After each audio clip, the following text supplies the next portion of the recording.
abonnez-vous sur notre chaîne Arche Tabernacle TV. Abonnez-vous massivement. Seigneur bénisse. Nous sommes vraiment dans la joie après avoir écouté la parole du Seigneur. Dieu nous a parlé d'une manière à d'une autre.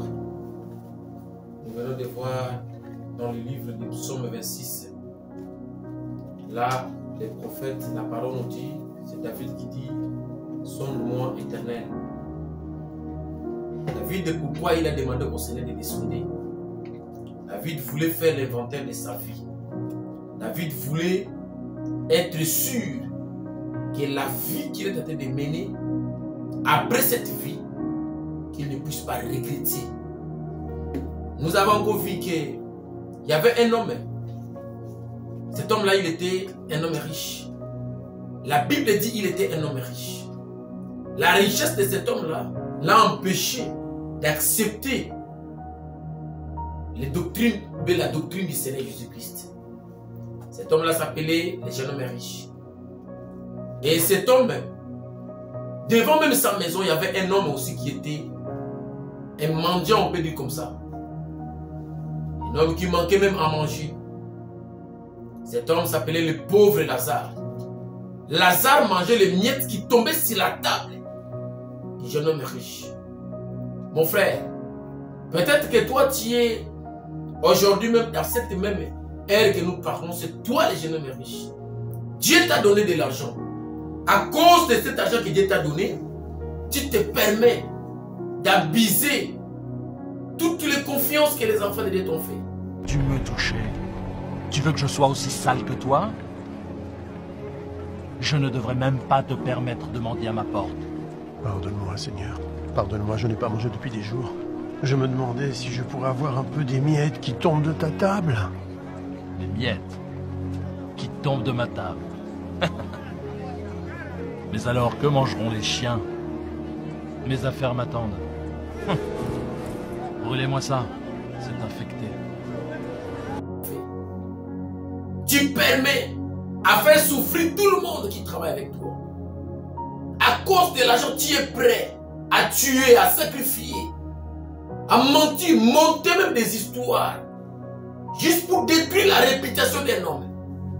Maintenant, l'inventaire qui est demandé, mon frère, après ta mort, parce qu'après cette vie dont nous sommes en train de vivre, il y a aussi une autre vie qui nous attend dans l'au-delà.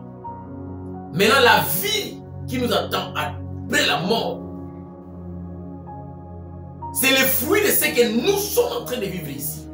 C'est-à-dire que ce que nous vivons ici, nous sommes en train de contribuer pour l'autre côté. Les pauvres s'est retrouvé dans les seins d'Abraham. Mais les jeunes hommes riches s'est retrouvé en enfer, à l'abîme. Et dans l'abîme, il a demandé au père Abraham de dire à notre bien-aimé Lazare de tremper son doigt dans l'eau. Mon frère, Frère Branham me dit de la prédication des investissements.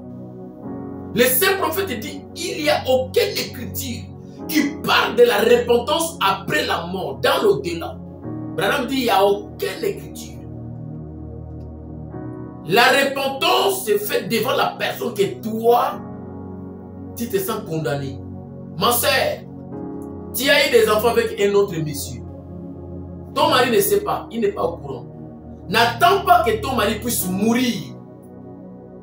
Tu vas aller pleurer sur la cercueil. Oh, pardonne-moi, voilà ce que j'ai fait. Il n'est pas là, il est déjà parti. Aujourd'hui, même dans les messages des frères Branham, ça devient une doctrine. Quand l'homme est là en train de faire les œuvres de Dieu, montrer la parole, montrer la puissance de la parole de Dieu, on les traite de démons. Après la mort de cet homme-là, c'est là où les gens vont se mettre debout. Il était un saint de Dieu. C'est sur la cercueil, sur le cadavre, le corps qui est là. C'est un saint de Dieu. Si on a vu une femme, on n'a jamais vu une femme comme lui, comme elle plutôt. Mais elle était là devant vous. Vous l'avez maltraitée. Vous l'avez insultée, injuriée. Maintenant, elle est partie. ce que vous pouvez dire de lui, d'elle, elle ne vous entend pas. Elle est déjà partie. Là, c'est le corps qui est là. Mais l'homme est déjà parti très longtemps. L'âme de la personne est déjà partie.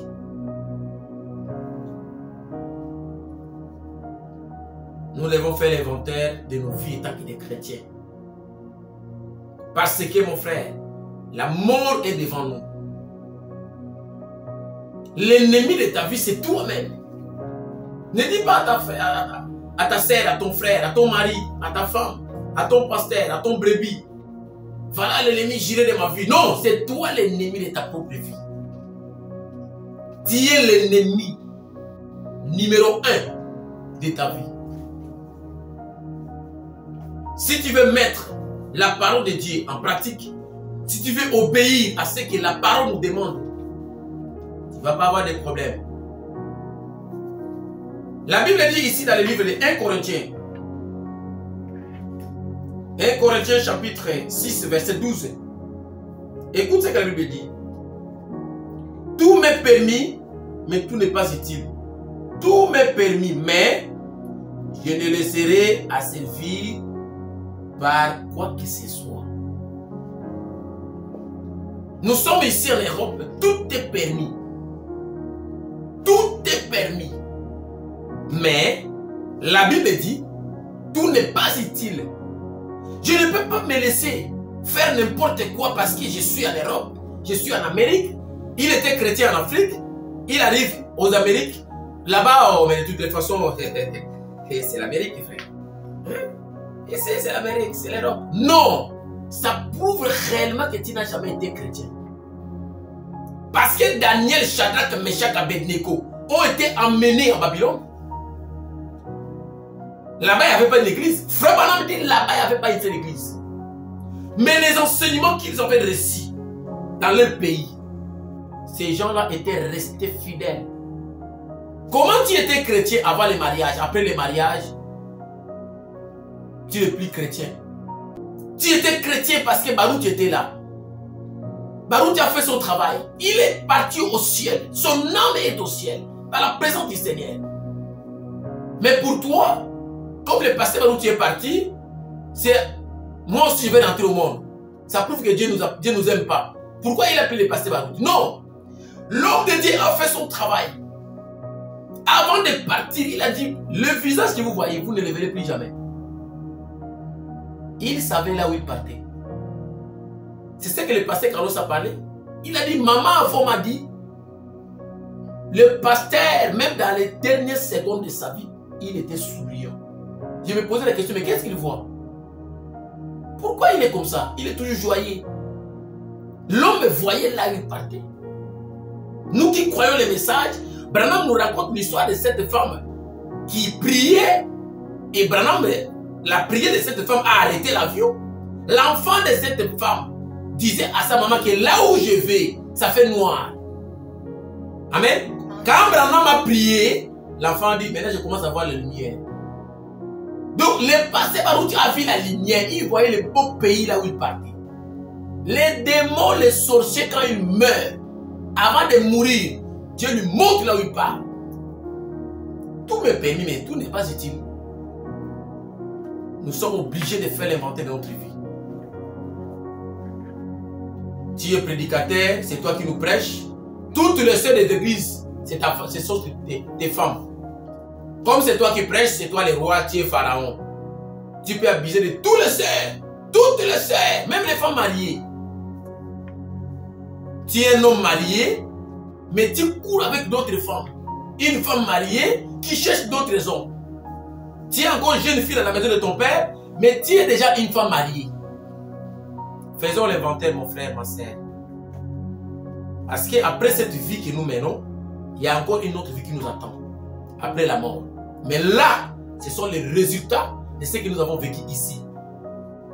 À cause de la réputation de ton mari, tu es prêt de tuer un homme, empoisonner un homme. Rien que parce qu'il a parlé à mal de ton mari, à mal de ton pasteur, à mal de ta femme, à mal de ton père, de ta mère. Tu es prêt, prête à tout faire. Jusqu'à tuer, ôter la vie d'un homme pour sauver l'image de l'église. sauver l'honneur du pasteur. Les jours de la mort, tu vas partir toute seule. Personne ne sera, ton pasteur ne sera pas là à côté de toi. Tout est permis, mais tout n'est pas utile. La décision vient de toi-même. C'est toi qui prends la décision. Soit tu veux vivre éternellement devant la présence du Seigneur, soit tu veux suivre ton pasteur, ton mari, ta femme, ton père, ta mère, qui te conduit même dans l'erreur. Et les jours du jugement, tu ne diras pas, Seigneur, je ne savais pas. Non, tu savais ce que tu faisais. Laisse-lui mourir avec ses péchés. Ne rentre pas dans ces choses-là. Parce que Daniel Kiri a prêché ce message. Daniel Kiri était un puissant prédicateur. Mais après la mort, il s'est retrouvé. Dieu lui a montré plutôt dans une vision qu'il était mort et il partait déjà. Mais Daniel Kiri, malgré tout ce qu'il a fait, il était condamné. Les cieux ne le reconnaissaient pas. Ce n'est pas parce que tu es pasteur qui t'a permis d'introduire la magie, d'introduire la sorcellerie parmi les enfants de Dieu. De faire tout, de détruire la vie des enfants de Dieu. Non. Parce que tu n'as pas l'assurance que tu auras au ciel. Pour aller au ciel, il faut avoir le Saint-Esprit. C'est cet inventaire que nous parlons. Un chrétien doit faire l'inventaire de sa vie tous les jours. Pour savoir est-ce que réellement, si le Seigneur arrive aujourd'hui, si la mort m'attrape aujourd'hui, où serait mon âme? Où est-ce que je vais partir? C'est de cet inventaire que nous parlons. Femmes mariées, hommes mariés, jeunes filles, jeunes garçons, faisons tous l'inventaire. Pasteurs, faisons tous l'inventaire de nos vies. Parce qu'il y a une autre vie qui nous attend après la mort. Nous envoyons nos salutations au pasteur William Paka de Matadi, l'ancien de Matadi. Que Dieu vous bénisse, notre pasteur. Nous vous aimons beaucoup. Nous vous aimons beaucoup. Continuez à défendre la parole. Continuez à défendre cette doctrine, ces messages. S'il est possible, même de donner ta vie, donne-les, frères, pour le message. Nous envoyons sous nos salutations au pasteur Jean-Baptiste Zouzi de l'Assemblée chrétienne de Marine. Que le Seigneur vous bénisse. Nous envoyons nos salutations chrétiennes au pasteur Mathieu Dissikou de l'Éternité Tabernacle. Un grand homme de Dieu, il a 3 églises, 3 grandes églises au Congo là-bas. Un homme rempli de l'esprit, humble. J'ai vu l'humilité, mais l'humilité, c'est vraiment ce que j'ai vu à travers cet homme-là. Que Dieu vous bénisse richement. Notre cher pasteur Mathieu Dissikou. Nous envoyons aussi notre salutations au pasteur Mosengo de Libreville, l'évêque de Libreville. Frère, nous avons vu la foi, mais il y a des fous pour Christ. Nous avons vu des miracles, mais on ne va pas avoir le temps de parler des miracles. Comment un homme peut prier pour la batterie? Ah, Dieu de gloire. La batterie qui était déchargée, les frères devraient voyager, devraient rentrer chez lui. Maintenant, il fait nuit. Maintenant, la batterie est déchargée. Pasteur, qu'est-ce qu'on va faire? Le pasteur a regardé la batterie, il a touché les bornes négatives et positives. Il a dit, Seigneur, je prie pour cette batterie, que l'onction qui est à moi descend et entre dans la batterie. Paf! Il dit au frère, prends maintenant la batterie, va démarrer ta voiture. Le frère a pris la batterie, il a démarré la voiture. Mais la batterie était déchargée. La batterie était déchargée. C'est comme le frère Ngepa qui a prié pour un congélateur sans moteur. C'est plus que de la folie. Hein. Vous avez expliqué ça à un homme blanc. Un congélateur coffret qui était sans moteur, il n'y a pas d'électricité. Il n'y a pas d'électricité, il n'y a pas de moteur dans le congélateur, tout était fini. Bon, il n'y a pas de vie. Mais lui, il prie. Les frères et sœurs mettent la boisson là-bas. Et ça sort congelé. Mais c'est difficile ça. C'est ça notre Dieu. C'est lui notre Dieu, le Dieu que nous adorons. Salutations chrétiennes au pasteur Limotombo de Moscou et au pasteur héritier Kafuka. Quelle onction! Oh Dieu de gloire, merci Seigneur Jésus-Christ. Nous bénissons le Seigneur pour de tels serviteurs de Dieu On a déjà donné notre très sincère salutation et reconnaissance pour l'élection qui s'est passée à Baruti Tabernacle. Notre pasteur Carlos. Et moi, je l'appelle Beka Junior. Que Dieu le bénisse richement. Et que le Seigneur bénisse aussi tous ceux qui ont voté. Et qu'il bénisse tous ceux qui n'ont pas voté aussi. Que Dieu vous bénisse très richement. Shalom. Abonnez-vous massivement dans notre chaîne Arche Tabernacle TV.